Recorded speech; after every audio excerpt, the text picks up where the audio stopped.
Você já ouviu falar da expressão corpo de trabalhadores na Amazônia? Corpos de trabalhadores como trabalho compulsório na Amazônia Imperial, na primeira metade do século XIX? Se sim, comente aqui. Se ainda não, vamos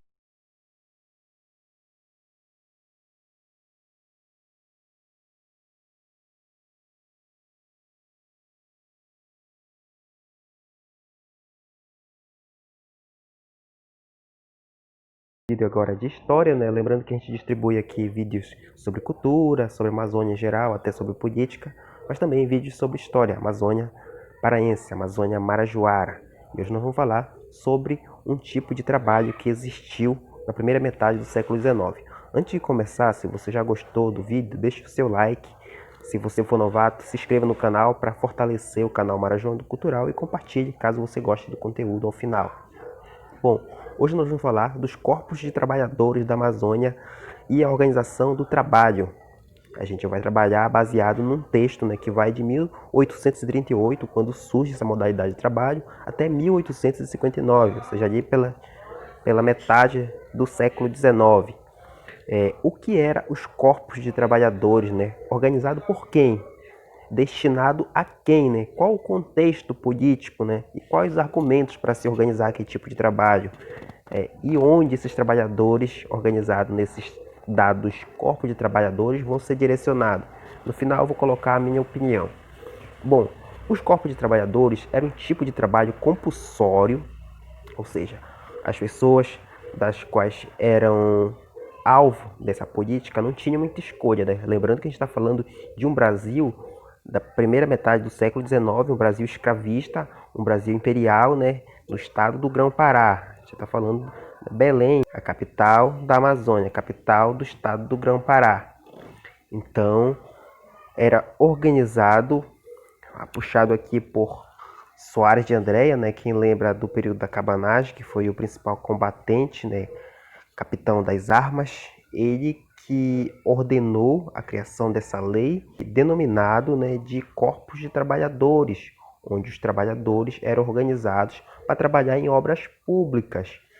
E o principal público-alvo eram pretos livres, índios e mestiços. Então, esses três grupos, né, se enquadrasse na característica de trabalho não permanente, que eles chamavam, né, que aí se enquadra o perfil que mais tarde seria conhecido como vadiagem, as pessoas que estão ociosos de trabalho, têm um trabalho informal, sendo que isso ia ser caracterizado pela própria lei, pela elite, né, pela elite branca da capital, Belém principalmente, embora isso tenha sido levado para outras regiões, principalmente os trabalhos foram levados para outras regiões. E esses três grupos a gente consegue observar que, sobretudo, eram pessoas pobres livres, né, que não se enquadravam nesse padrão de trabalho formal, até porque aí era exigido um trabalho mais qualificado do ponto de vista da elite, né, da qual o trabalhador não tinha esse preparo e muitas vezes tinha suas atividades, só que não se enquadrava daquilo que eles viam como normativo.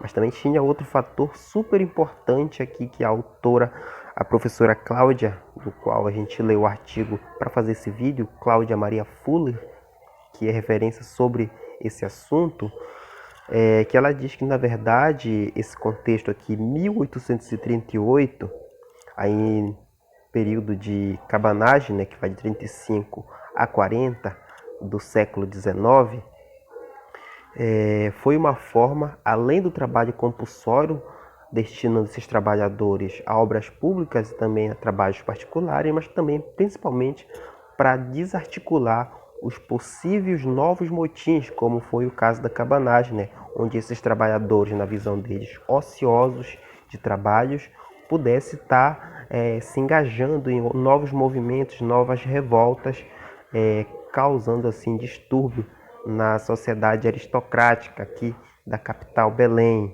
Assim, nesse sentido, Soares de Andréa acabava resolvendo dois problemas, né? Um duplo problema com uma única ação. Tirava os trabalhadores dessa possibilidade de revolta, ao mesmo tempo que destinava um trabalho para uma demanda, né, de um trabalho braçal, colocando esses populares nessa dinâmica de trabalho compulsório. Então, nesse sentido, a gente pode dizer que esse trabalho tem uma característica tanto de mão de obra como de controle social, né? Porque evita um problema, em compensação, já destina esses trabalhadores a uma demanda do estado do Grão-Pará. E a gente vê também, a gente não vai causar um anacronismo, né, de julgar o século XIX com os olhos de hoje, né, mas claramente um país escravista, um estado escravista, uma legislação racista, né, tem esse recorte do ponto de vista social, se é que a gente pode falar nesse sentido, assim, uma discriminação racial, étnica e cultural. Por quê? Racial, por todo o contexto que a gente vê, está falando de um Brasil escravista, embora esses homens livres, eles, por sua cor, eles acabam sendo enquadrados de onde eles não têm muita escolha e não tem como fugir dessa dinâmica de um trabalho forçado, onde ele não pode muito mudar a realidade. Quando eles eram alocados nesses trabalhos de corpos de trabalhadores, além da ocupação, eles não podiam sair do local, mais um motivo pelo qual estariam impedidos de formar, organizar-se para possíveis lutas. Então, tinha um caráter racial, sim, um caráter étnico, porque está falando de mestiços, pretos e índios, não é uma coincidência, eram escolhas feitas, né? E cultural, porque muitas vezes esses trabalhadores, diziam, são trabalhadores que não têm ocupação. Muitas vezes eram ocupações, artesãos, trabalhos informais que hoje são normais, mas para aquela metade do século XIX não era, né? Artistas dos batuques, os capoeiras, né, que a gente vai falar até começo do século XX, nesse sentido de perseguição, né, também se enquadra nesse lance que eles chamavam de vagamundos, que muitas vezes não tinha local fixo, que mais tarde o vagamundo acaba sendo o que eles chamariam de vagabundo. Então, eles argumentam nesse sentido.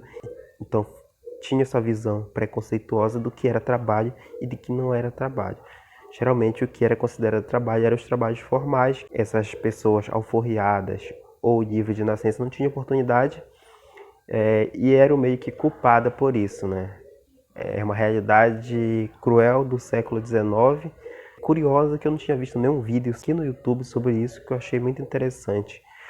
Trago como referência a professora Cláudia Maria Fuller, que é mestre em História Social pela Unicamp, que além desse artigo que eu vou deixar aqui na descrição do vídeo, também trabalha em outros artigos, outros trabalhos sobre os corpos de trabalhadores.